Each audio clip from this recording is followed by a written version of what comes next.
नमस्कार। आज के एजुकेशन पॉइंट में आपका स्वागत है और मैं आपके लिए लेकर आया हूं आज रस। पिछले वीडियो में मैंने श्रृंगार रस की परिभाषा और उदाहरण बताया था, लेकिन आज मैं आपके लिए लाया हूं वीर रस और हास्य रस। तो देखिए, मैंने बताया था कि रस क्या होता है, यानी कि किसी काव्य को पढ़ने, सुनने तथा नाटक को देखने से पढ़ने वाला पाठक, सुनने वाला श्रोता और देखने वाला दर्शक को जो आनंद की अनुभूति होती है उसे रस कहते हैं। और देखिए, आज वीर रस देखते हैं तो वीर का स्थायी भाव उत्साह होता है। वीर रस देखें तो वीर का स्थायी भाव उत्साह होता है।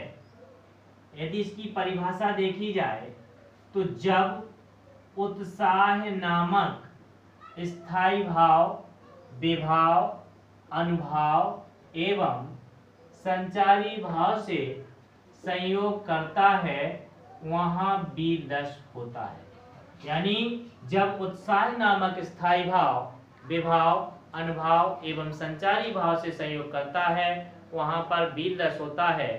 वीर मान उत्साह। कहीं पर देखिए वीरों की गाथाएं सुनने को मिले, वीरों की कहानियां सुनने को मिले तो हमारा हृदय उत्साह से भर जाता है और हम भी सोचने लगते हैं कि काश हम भी ऐसे कोई वीर होते। तो देखिए, इसका उदाहरण है कि बुंदेलों बुंदेलों हर बोलों के मुँह हमने सुनी कहानी थी, खूब लड़ी मर्दानी वह तो झांसी वाली रानी थी। यानी इसमें उत्साह छिपा हुआ है। जब हृदय में, सहृदय के हृदय में उत्साह नामक स्थायी भाव, विभाव, अनुभाव, संचारी भाव से संयोग कर रहा है, वहां पर वीर रस होता है। जैसे इसके कई उदाहरण हैं। वह खून कहो किस मतलब का जिसमें उबाल का नाम नहीं, वह खून कहो किस मतलब का जो आ सके देश के काम नहीं। इस प्रकार और भी कई उदाहरण हैं। यह मत समझो कि हिंदुस्तान की तलवार सोई हुई है। देखिए, इसके बाद दूसरा रस है हास्य रस। और हास्य रस का स्थायी भाव हास या हंसी होता है। इसकी परिभाषा देखें तो जब हास नामक स्थायी भाव, जब हास नामक स्थायी भाव, विभाव, अनुभाव और संचारी भाव से संयोग करता है, वहां हास्य रस होता है। देखिए, जब हास नामक स्थायी भाव, जब हमारे हृदय में हास नामक स्थायी भाव उत्पन्न होता है तो हमें हंसी आती है। और हम ऐसा काव्य सुने या किसी अटपटी वेशभूषा को देखें या कोई अटपटे क्रियाकलाप देखें तो हमारा हृदय हंसी से भर उठता है। तो उस समय हमारे हृदय में हास नामक स्थायी भाव जागृत हो जाता है। जैसे देखिए, इसका उदाहरण देखें। फादर ने सिलवा दिए 3 कोट 6 पैंट, फादर ने सिलवा दिए 3 कोट 6 पैंट, बेटा बन गया कॉलेज स्टूडेंट। तो देखिए, हमें स्वतः ही हंसी आ जाती है ऐसे उदाहरण देख के। जैसे एक और भी उदाहरण है। कहा बनरिया ने बंदर से चलो नहाएं गंगा, और बच्चों को छोड़ें घर पर होने दो हुरदंगा। और भी कई उदाहरण हैं। देखिए, सिर घोट मोट पर चुटिया थी लहराती, थी तौंद लटक कर घुटनों को छू जाती, जब चले मटक कर हंसी भारी, देख कर हो गए लोट पोट नर नारी। इस प्रकार से देखिए और भी उदाहरण हैं।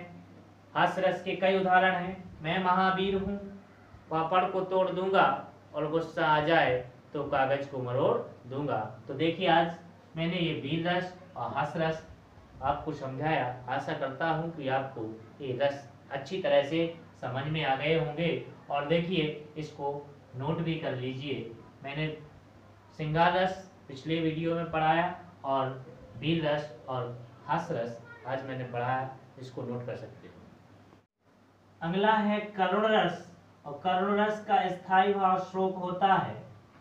तो इसकी परिभाषा होगी कि जब शोक नामक स्थायी भाव, विभाव, अनुभाव एवं संचारी भाव से संयोग करता है वहाँ करुण रस होता है। जैसे देखिए करुण रस, एक बार और सुनिए। जब शोक नामक स्थायी भाव विभाव, अनुभाव एवं संचारी भाव से संयोग करता है, वहां पर करुण रस होता है। तो करुण रस का उदाहरण देखा जाए तो शोक विकल सब रोवहि रानी, रूप शील वल तेज बखानी, करहि विलाप अनेक प्रकारा, भूमि तल गिरहि बारही बारा। यानी कि देखिए इसका जो उदाहरण है शोक में है। देखिए शोक विकल सब रोवहि रानी, रूप शील बल तेज बखानी, करहि विलाप अनेक प्रकारा, भूमि तल गिरहि बारही बारा। यानी कि देखिए जो करुण रस होता है इसमें क्या होता है, जब कोई प्रिय वस्तु हमारी नष्ट हो जाए या किसी की मृत्यु हो जाए तो हमें वहां पर शोक संवेदना व्यक्त करनी पड़ती है। इसलिए देखिए या जब हमारे हृदय में शोक नामक स्थायी भाव जागृत हो जाता है। जैसे देखिए यहाँ पर राजा दशरथ की मृत्यु होने के कारण तीनों रानियां विलाप कर रही हैं, तो यहाँ पर वो शोक कर रही हैं। उनके हृदय में उस समय शोक नामक स्थायी भाव उत्पन्न हुआ है। अगला रस है रौद्र रस, और रौद्र का स्थायी भाव क्रोध होता है। देखिए तो जब क्या होता है परिभाषा में, जब क्रोध नामक स्थायी भाव, जब क्रोध नामक स्थायी भाव विभाव, अनुभाव एवं संचारी भाव से संयोग करता है वहाँ करुण रस होता है। तो जब क्रोध नामक स्थायी भाव हृदय में जब क्रोध नामक स्थायी भाव विभाव, अनुभाव एवं संचारी भाव से संयोग करता है वहाँ पर करुण रस होता है। जैसे देखिए इसका उदाहरण देखें, श्री कृष्ण के सुन वचन अर्जुन क्रोध से जलने लगे। श्री कृष्ण के सुन वचन अर्जुन क्रोध से जलने लगे, सब शोक अपना भूल कर तल युगल मलने लगे, संसार देखे अब हमारे, शत्रु रण में मृत पड़े, करते हुए यह घोषणा हो गए उठकर खड़े।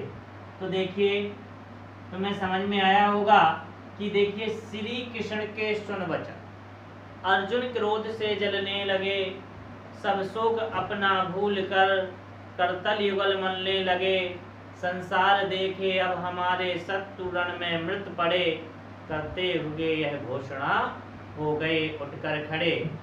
मैं आशा करता हूँ कि आपको ये रस अच्छी तरह से समझ में आ गए होंगे। इसके बाद मैं अगले रस लेकर के अगले वीडियो में उपस्थित रहूँगा।